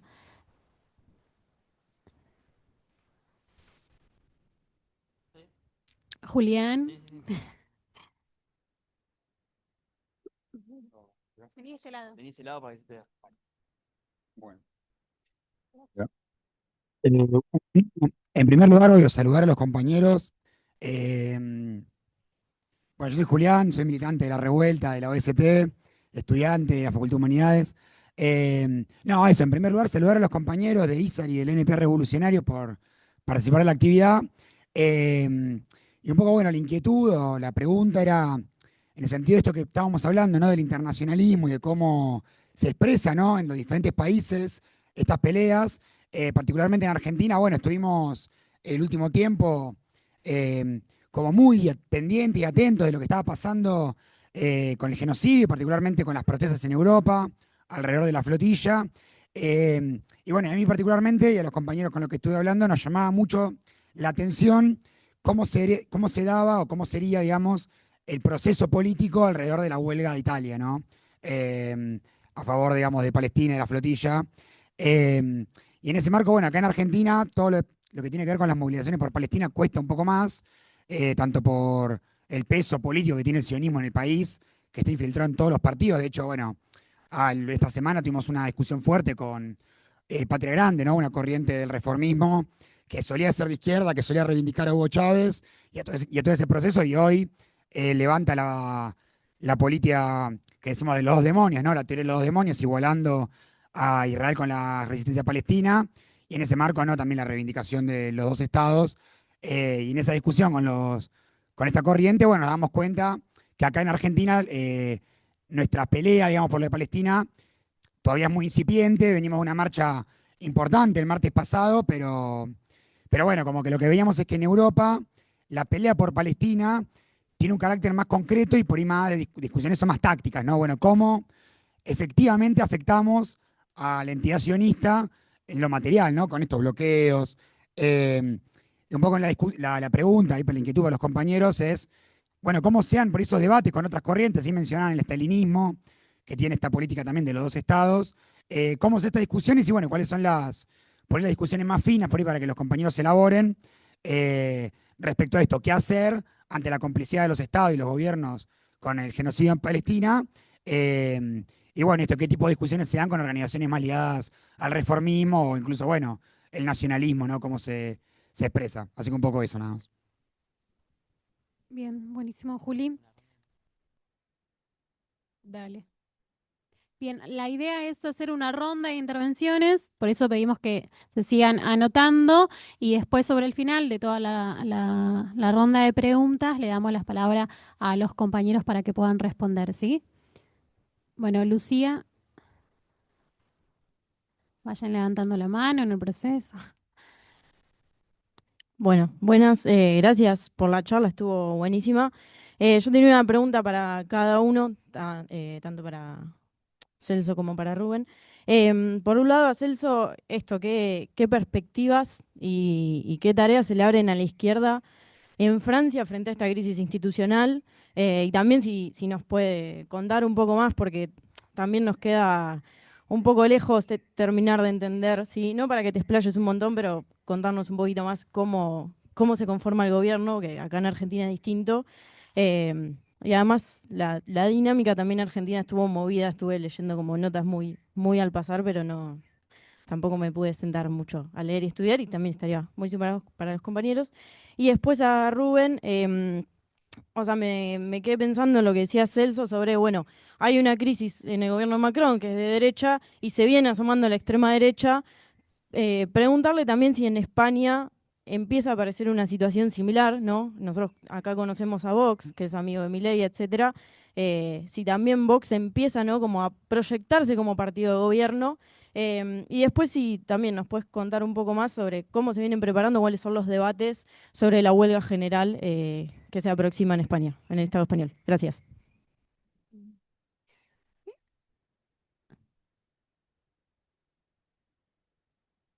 Ahí está Germán.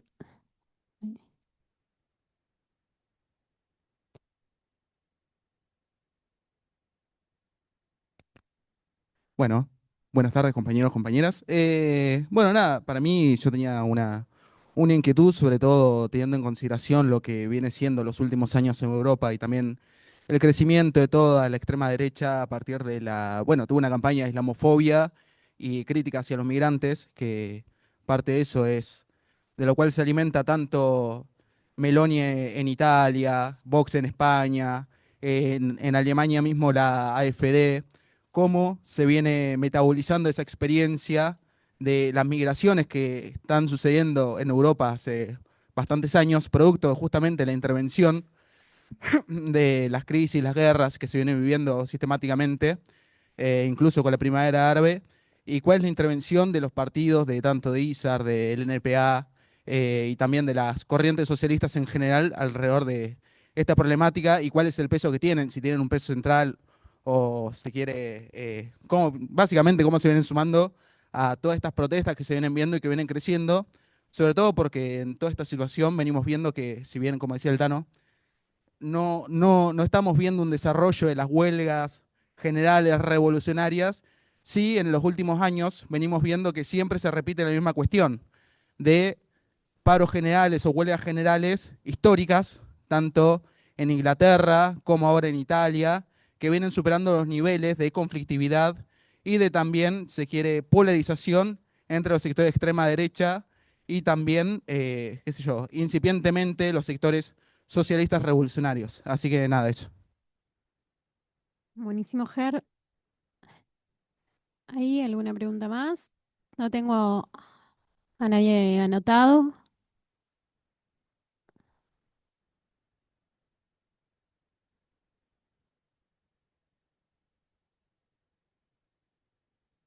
No. Bueno, mientras hago una pregunta yo.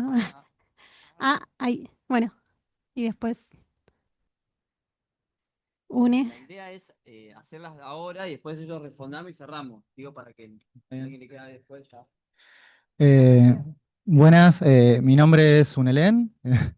Estaba tardando en anotarme porque no sabía bien cómo formular esta pregunta, pero hace un tiempo veníamos hablando con unos compañeros que más allá de todas las cosas que están pasando, estamos en un contexto de, de una reorganización de los internacionales, donde se cuestiona la hegemonía que ha venido teniendo Estados Unidos últimamente, y en estos procesos saltan las mayores crisis, como es, por ejemplo, el genocidio palestino, donde el reacomodamiento de las potencias terminan generando grandes catástrofes. Entonces, desde nuestra perspectiva socialista, con nuestras tareas de intervención, ¿qué posibles, digamos, eh, qué perspectivas tenemos para una salida más favorable con respecto a la reorganización global? Sé que es un poco más quizás abstracto o más difícil de ver con tantas cosas que están pasando, pero digamos, no es lo mismo que se meta Rusia y China, que por el momento no están haciendo nada, a que,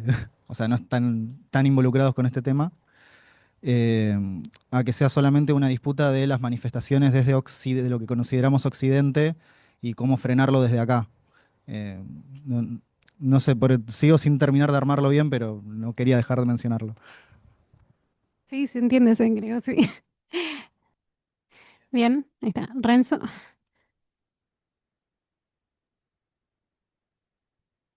Bueno, buenas tardes, compañeros. Bueno, agradecerles a los compañeros, a Rubén y a Celso. Estuvo muy interesante. Mi nombre es Renzo. Soy docente, trabajador de la educación de escuelas públicas acá en la región. Em, para nosotros, cuando nos llegó la noticia de la huelga en Italia, cuando nos llega la noticia de la huelga en España por Palestina, fue muy impactante. Es muy impactante objetivamente, ¿no? Por, por la situación histórica más general de la clase trabajadora, que es un poco lo que explicaba Altano, porque no hay muchos antecedentes o no hay antecedentes en las últimas décadas de una acción de trabajadores internacionalista en solidaridad con otro pueblo oprimido, pero además, para nosotros desde acá, donde los sindicatos están mayoritariamente conducidos por la burocracia sindical peronista y que durante décadas le imprime una ideología fuertemente nacionalista burguesa, ¿no? Entonces, para nosotros es medio ciencia ficción pensar hoy un sindicato importante en Argentina haciendo una huelga por Palestina, digamos, ¿no? Por eso la noticia fue realmente impactante, gratamente, digamos. Así que en realidad lo que me gustaría, si se pueden explayar un poco, es cuáles son los debates en relación, que hay entre los trabajadores en relación a esas conducciones sindicales y la base de los trabajadores, los debates que hay en la sociedad respecto a que haya una huelga por Palestina. Acá en Argentina, el peronismo más bien lo que hace es instaurar la idea nacionalista burguesa de que es un conflicto extranjero, en donde nosotros ya tenemos que enfrentar al gobierno de Milei, que es lo que nos importa a nosotros y que no tenemos injerencia. Eso en el mejor de los casos. Sino cuando directamente, como explicó recién Juli, algunas corrientes dicen, bueno, los dos bandos son malos, no a la violencia de los dos lados, como una posición que se disfraza de corrección política, pero que en realidad es de justificación del genocidio.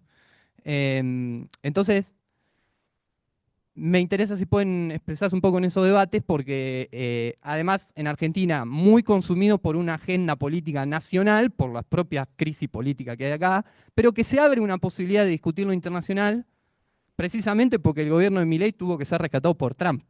Está siendo en este momento rescatado por Trump, así como antes fue rescatado por el FMI. Entonces, se abre en Argentina también, por la propia situación de Argentina y porque la situación internacional lo está dando lugar a eso, más grietas por donde colar estas discusiones entre, por ejemplo, sectores de trabajadores, ¿no? De que Trump, que es el que avala el genocidio en Palestina, viene a rescatarlo a Milei.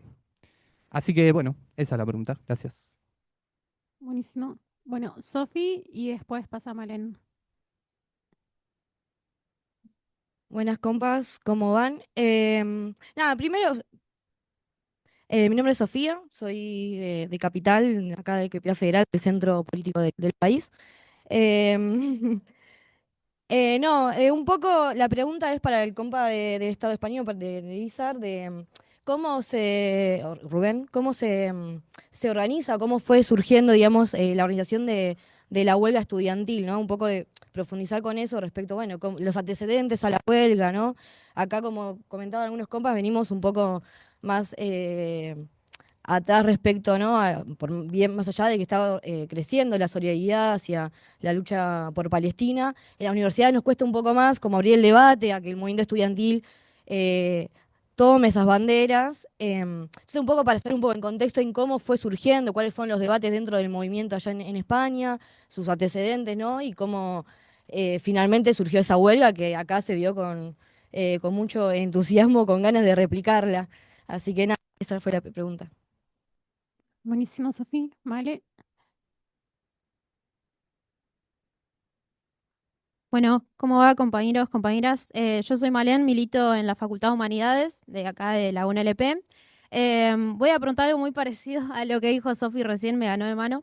Esto de que el compañero de ISAR pueda profundizar un poco más en las características de esta huelga estudiantil que hubo el 2 de octubre y que se proyecta una nueva en los próximos días.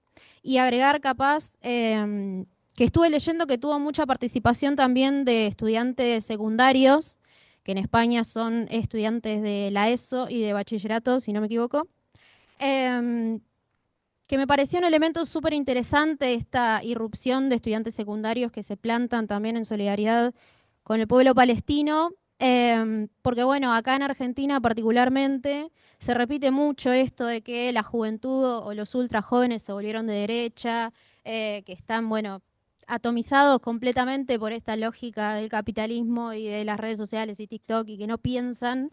Em, y bueno, plantear que no es así necesariamente y que hay otra perspectiva y que se puede tener una política hacia los estudiantes secundarios. Así que nada, si pueden contar un poco eso también de cómo se gestó en las escuelas, no solo en las universidades. Acá en Argentina, capaz que lo último que tenemos de ejemplo de estudiantes secundarios organizándose políticamente, saliendo a manifestarse, es con la marea verde por el derecho al aborto, pero hace mucho que no vemos eso, una solidaridad capaz con causas de otros países o de otros sectores explotados y oprimidos que no necesariamente atraviesan a esos estudiantes secundarios en particular. Así que nada, me parecía súper profundo y buenísimo si pueden explayarse un poco más con eso. Bueno, bien, no, ya no tengo a nadie más, ya hay varias preguntas, estamos, ¿no? Bien, bueno, pasamos a responder. Va Rubén primero, ¿sí? Sí, Ok, buenísimo. eso es. Bien, empezando un poco por la última pregunta, eh, sería, hay que entender un poco cómo se compone lo que es el movimiento estudiantil en el Estado español. Aquí hay un sindicato que se construye en los años 80 por parte de un grupo que viene de la corriente del militante, que es el sindicato de estudiantes, que tiene un poder de convocatoria muy grande. Tiene mucha legitimidad cuando hace una convocatoria de huelga estudiantil, es muy seguida y sobre todo a nivel de lo que se decía, ¿no? Enseñanza secundaria, enseñanza media. Luego, en realidad, a pesar de este poder de convocatoria, su número, su composición no es tan grande. Es decir, tienen importancia en Madrid, Barcelona, pero, por ejemplo, en otras ciudades universitarias, como puede ser Granada, como puede ser ciudades de Andalucía, no tienen esa capacidad. Entonces, la forma de convocar huelgas en el Estado español muchas veces son huelgas que ellos lanzan sin discutir con el resto de sindicatos estudiantiles, asambleas, organizaciones al final del movimiento estudiantil. ¿Cuál es nuestra posición un poco sobre eso? Nosotros lo que analizamos es cuando se hacen las convocatorias, y al final eso no, cuando hay un llamamiento a huelga de una huelga, mandar a tu gente a que sea una esquirole y todo eso es un elemento muy difícil. Por lo tanto, nosotros lo que hacemos es que en los sitios donde existimos, IZA, construimos. Cuando hay una convocatoria de huelga por parte de esta organización, nosotros analizamos los elementos políticos que llevan a esa convocatoria de huelga.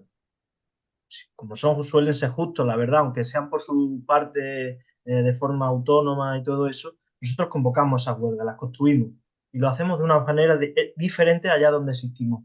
Frente a la posición sectaria de esta mi convocatoria y tal, nosotros lo que hacemos es llamamiento a asamblea unitaria, donde invitamos a todos los elementos de las organizaciones estudiantiles que existen, pero también a corrientes políticas de la izquierda revolucionaria de allá donde estamos. Y planteamos los elementos que pueden unir a una convocatoria conjunta. Esa es la forma que nosotros enfrentamos un poco la huelga.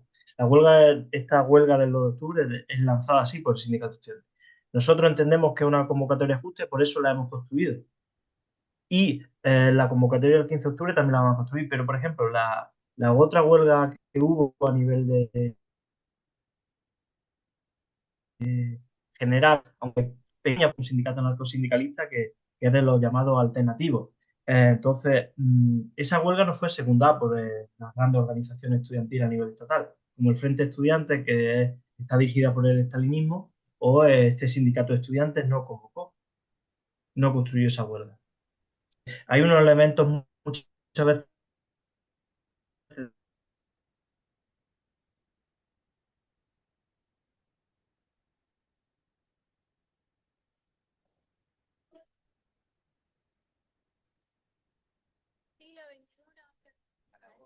mayoritarios de boicotear esa huelga llamando a lo que ellos llaman unos paros.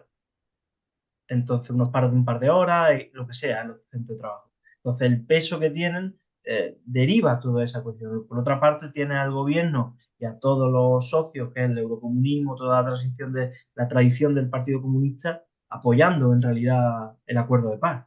Y esta convocatoria de huelga claramente está dirigida ahora contra el acuerdo o el proyecto de paz de Trump, entre comillas, de paz, ¿no? Entonces, va a ser un elemento.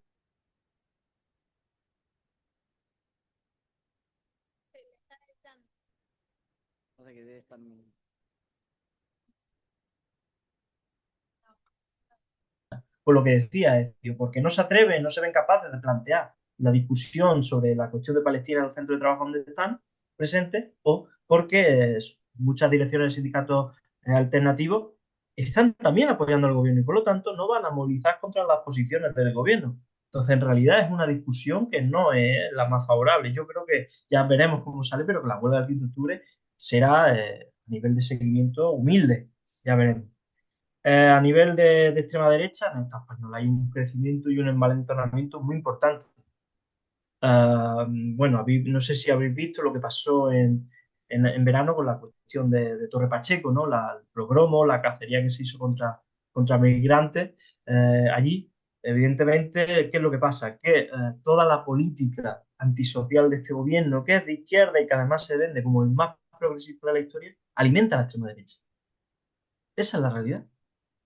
Y toda la política de inactividad por parte de las organizaciones reformistas para no poner en tela de juicio este gobierno alimenta a la extrema derecha. No lo dije antes, pero uno de los elementos también que hizo que este gobierno cambiara un poco su política con Palestina fue que en verano, en junio y julio, le salen unos casos de corrupción brutales.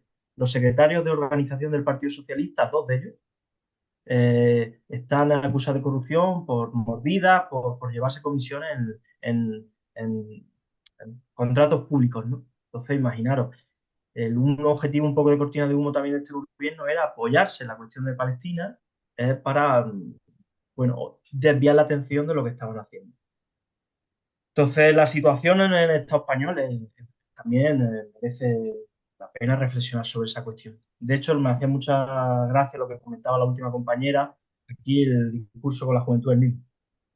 Aquí lo que se dice es que la juventud se está derechizando. Es un elemento también, evidentemente, para obviar toda la gente que se autoorganiza y que lucha por alternativas. Y finalmente, un poco, ¿cuál es la discusión que nosotros queremos tener con unas organizaciones, por así decirlo, de la izquierda revolucionaria, trotskista, etcétera?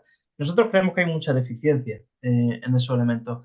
Hemos intentado convocar bastantes reuniones unitarias, dificultoso porque las corrientes muchas ponen por delante de todo la autoconstrucción de sus organizaciones y en verdad hay un déficit a la hora de, por ejemplo, unificar criterios y preparar esos elementos allá donde coincidimos, porque tampoco coincidimos en todas las ciudades importantes del Estado español, de tener una política frente precisamente a las posiciones reformistas o del Partido Socialista.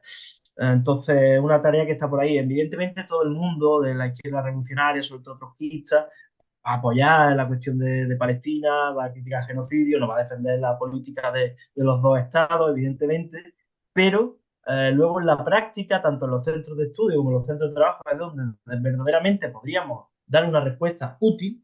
No existe esa coordinación, no existe esa discusión. Entonces, ese es el elemento que es una losa para ampliar esta discusión en los centros de trabajo, sobre todo. La juventud sí que se consigue de una mejor manera, pero el centro de trabajo, evidentemente, hay, cuando ves las imágenes de los genocidios, hay un malestar, una pena por lo que está pasando en Palestina, pero no hay ese elemento porque las organizaciones tampoco están trabajándolo y poniéndose de acuerdo de manera correcta. Creo que lo he contestado todo. Bueno, ahí va Celso entonces, ¿no? Ok. Bueno, voy a hacer 3 puntos. Uno para completar la cuestión internacional, otro para la cuestión de Palestina y evidentemente hablar un poco de la situación francesa.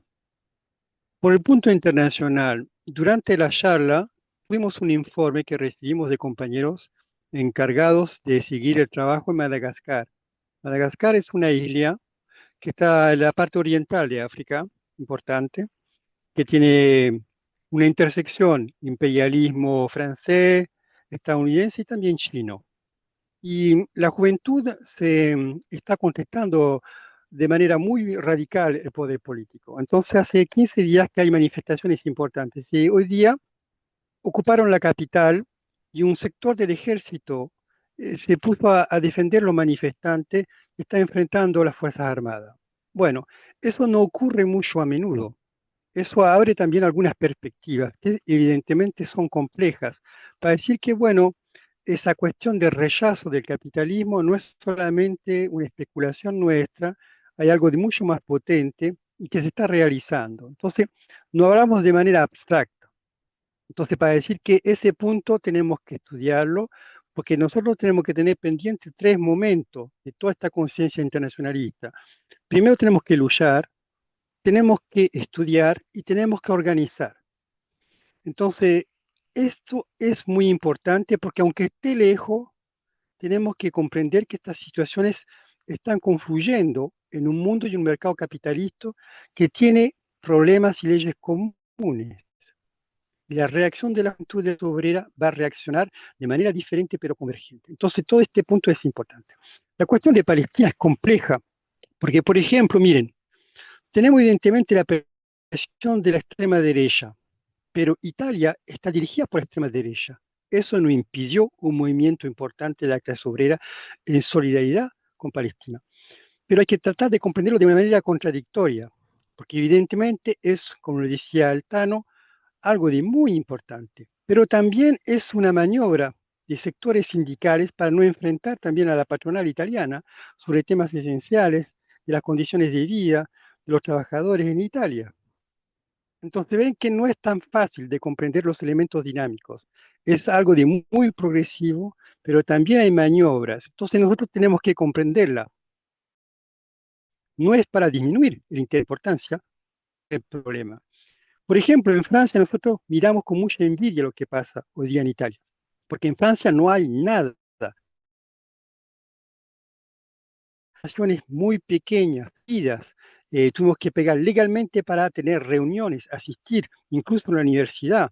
Tenemos problemas jurídicos, con multas, con procesos para poder incluso existir de una manera pública para denunciar el genocidio. Tenemos aquí en Francia dos características que ustedes tienen que tener bien pendientes. La primera es que tenemos la comunidad judía y la comunidad de origen musulmán, la más importante de Europa. Entonces eso crea un clima de tensión que es muy importante, pero más importante que eso es la represión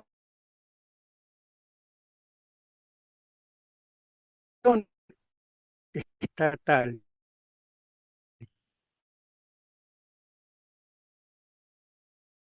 Escuchado bien, Celso. Ya se cortó. Se cortó. Bueno, es Ahí te vemos de Argentina que tiene vuelta, problemas. Celso. Podés retomar ahí. Ahí te vemos. ¿Y cuando se cortó? Cuando se cortó al principio. Me voy a colgar. Todo de vuelta. Entonces, era el Cuando tema de estabas la hablando de la represión del Estado. represión en Francia, a partir de ahí. La represión en Francia es muy importante. Entonces, lo que pasa es que, por ejemplo, nosotros tenemos éxito en los barrios populares, pero lo que pasa y lo muy difícil es que esa represión es muy fuerte. Las mamás de la familia nos compran los periódicos, pero nos anuncian que sus hijos no van a ir a manifestar para no perder el trabajo y no perder su lugar de estudio. Eso es muy importante a comprender, es decisivo. Entonces, eso bloquea todo el proceso de maturación, de organización de la clase obrera. Porque aquí la izquierda organiza también manifestaciones, pero son muy pequeñas. Entonces, eso yo pienso que no va a durar mucho tiempo, pero quizás demasiado, y por el instante tenemos que acumular fuerza. Entonces, el debate táctico que tenemos por una parte del trotskismo y de la izquierda reformista es que la orientación del movimiento palestino es nacionalista. Entonces, que ustedes imaginen, nosotros tenemos también una comunidad turca y kurda muy importante y de izquierda aquí en Francia, pero no hay ninguna correlación de fuerza entre estos dos movimientos de liberación nacional, que tienen intereses comunes, que ahora están vencidos, aplastados en Gaza y integrados en Turquía. ven, son problemas que son muy complejos, pero que merecen mucha atención. Y lo que está pasando en Italia puede ser un impulso. Para la cuestión de Francia, y ser lo más corto posible, lo que está pasando aquí es el final político de Macron. Lo que está pasando aquí es que no hay una solución fácil para esa especie de vía liberal de gente que gana plata y que gente que no gana y que se pone pobre y que todo pasa bien. Esa cuestión se está terminando. Entonces, evidentemente, la extrema derecha está empujando y evidentemente es posible y nosotros nos estamos preparando para que gane la extrema derecha en legislativa si se anticipa, porque el gobierno va a caer, evidentemente va a caer y va a tener que Macron disolver la asamblea y convocar elecciones legislativas. Entonces, eso es la posibilidad casi la más segura. No está realizada por el momento. Pero lo que está pasando es que esa crisis institucional no puede esconder un elemento mucho más importante que esa crisis social. Hay una organización a la base por la cuestión de los salarios, la condición de educación en el hospital. Tenemos huelga en los hospitales, que no es muy común porque hay situaciones muy complejas para mantener el servicio y la continuidad del ejercicio, pero eso está cambiando. Entonces, por eso es que se están acumulando las contradicciones y las dificultades para nosotros. Entonces, para terminar sobre ese punto, hay un problema de orientación. Tenemos o la orientación de la democracia radical, una parte del trotskismo ve, tenemos más democracia, necesitamos más democracia. Y ese tema es una especie de adaptación al sistema burgués. Claro que nosotros vamos a pelear para tener más libertades democráticas para la clase obrera, pero evidentemente el hecho de arreglar el sistema no es una solución. Esa adaptación es una presión muy fuerte.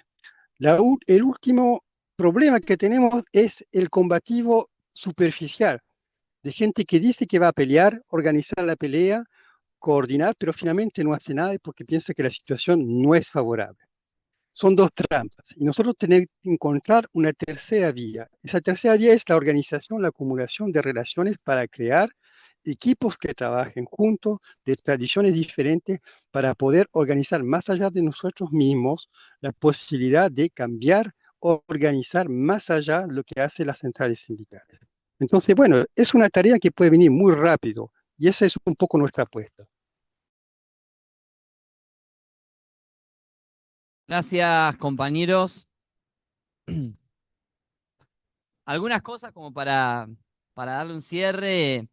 O sea, evidentemente, o sea, todo lo que cuentan, cada país tiene experiencias, tradiciones muy distintas, eh, y son muy interesantes para o sea, toda la militancia estudiar, profundizar, hacer un seguimiento de lo que son las distintas luchas que se están dando en el mundo, en la clase obrera, en el movimiento estudiantil. Siempre que uno ve las noticias de las cosas, ¿no? Yo pensaba acá, bueno, en Italia hubo una huelga general y fue efectivamente general, hubo una paralización muy importante de los centros productivos, de los puertos.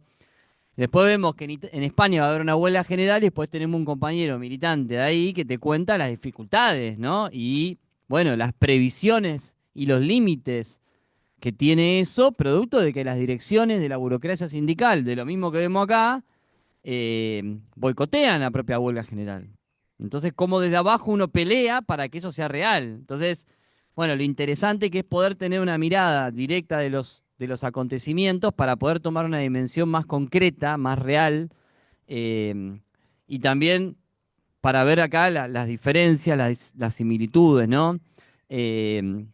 Lo más interesante, me parece, de la situación internacional, efectivamente, es que, o sea, la lucha por Palestina se transformó en una lucha internacional, y eso es una cosa muy importante. Obviamente, acá parece muy difícil, pero han crecido las manifestaciones en Argentina y tenemos que seguir colocando como una de las tareas principales. Ahora hay campaña en las facultades, vamos a salir con una campaña también por Palestina. Es decir, es una parte fundamental de la política impulsar esa lucha, porque está quedando cada vez más claro a nivel internacional que el pueblo palestino necesita de la lucha internacional de los explotados y oprimidos del mundo para poder triunfar, para poder derrotar el genocidio del Estado de Israel. es una comprensión que está llegando cada vez a sectores más amplios y probablemente siga creciendo porque ahora puede haber un alto al fuego, lo que sea, pero, o sea, ahí hay un Estado, un enclave colonial, genocida, que va a tratar por mil maneras de continuar con su política de limpieza étnica. Entonces, la lucha va a seguir y hay que seguir con eso con todo. Y por último, en Argentina, o sea, me acuerdo en algún momento se decía que la cuestión nacional había desaparecido. Bueno, acá, o sea, estamos en un gobierno como el de Milei que está redoblando la opresión imperialista en Argentina. Entonces, la campaña que empezamos a hacer ya hace 15 días y que vamos a seguir con todo, de abajo el pacto colonial de Milei y Trump, es fundamental. Y es algo que no vemos que esté haciendo todo el mundo en Argentina.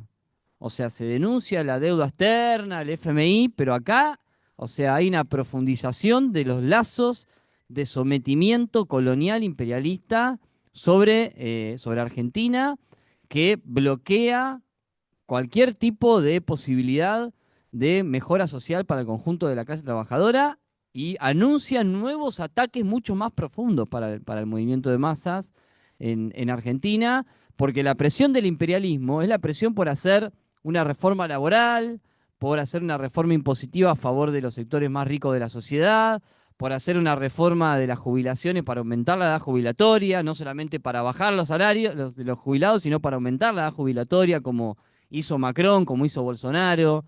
Entonces tenemos una tarea que es enfrentar también al imperialismo norteamericano y al gobierno de extrema derecha de Milei en Argentina. Así que, bueno, tenemos tareas comunes también, a pesar de las diferencias en los distintos países. Así que, bueno, compañeros, muchas gracias a Rubén, muchas gracias a Celso.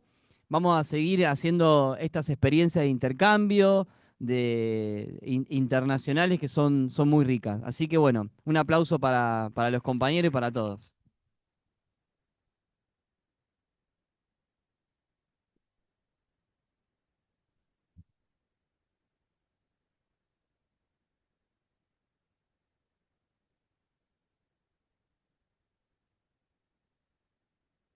No olvidé de pedirles si quieren decir algo al cierre.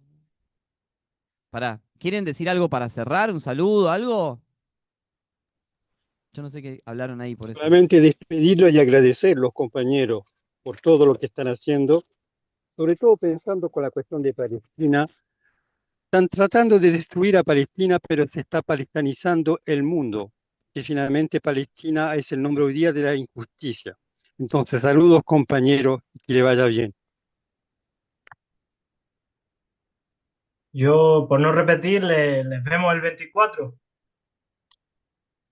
Nos vemos el 24. Le agradecemos también a los compañeros de ISAR que nos invitaron a participar de un acto, de una charla que van a hacer el próximo 24 de octubre. Así que vamos a estar ahí, acá intercambiando también con los compañeros de allá. Bueno, saludos. Un abrazo, Saludos chao. Saludos. y capacito que pase gente para las vacaciones a Argentina. Chao.